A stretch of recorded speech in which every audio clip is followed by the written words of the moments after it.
Put me in the game, coach. It's the anthem of everyone who has ever sat on the sidelines of life and felt like you deserve to be out there. You felt like I have something I can contribute. It's about helping the team, like I see the team behind. I know I got something for them. Coach, put me in the game.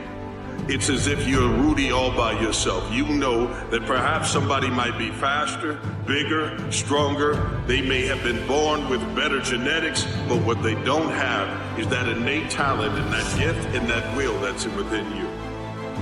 Put me in the game. So this is what it's like. The gift I want everybody to receive is you can get good at anything you set your mind to.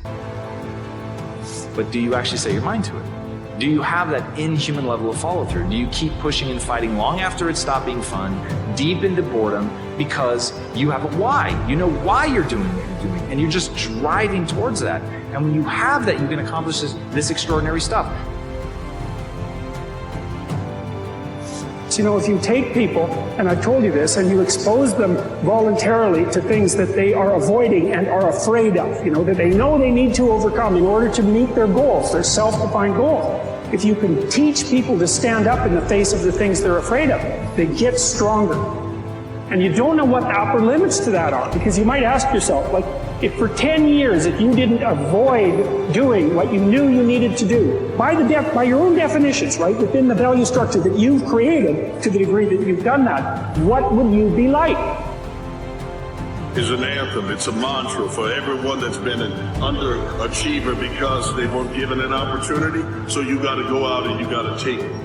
The only way that you can take it is that you put in the hard work and you put in discipline, and that discipline is getting up early in the morning.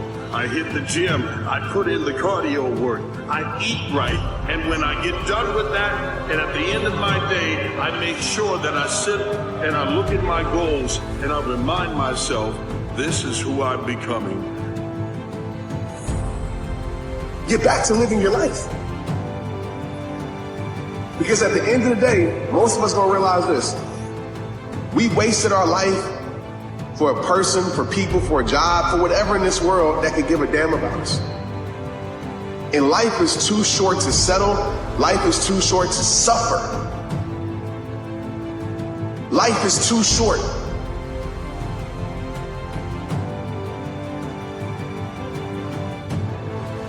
Life is not just the passing of time. Life is not just the passing of time. Life is a collection of experiences, their frequency,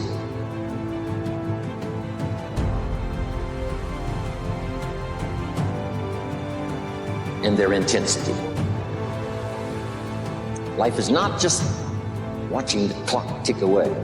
Life is a collection of experiences, their intensity, their frequency.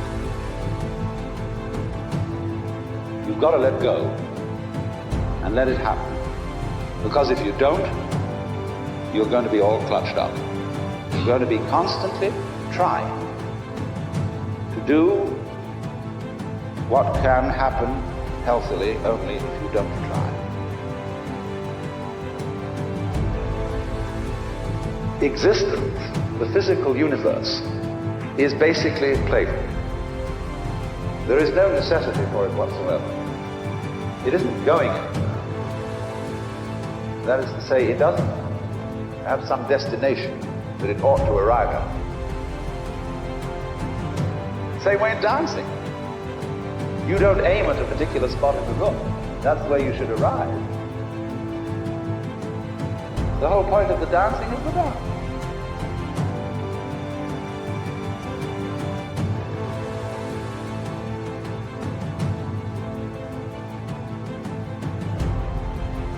But I've learned the greatest challenge of life is knowing when to break with conventional wisdom.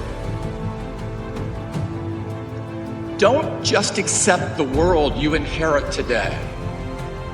Don't just accept the status quo. No big challenge has ever been solved and no lasting improvement has ever been achieved unless people dares to try something different. Dare to think different.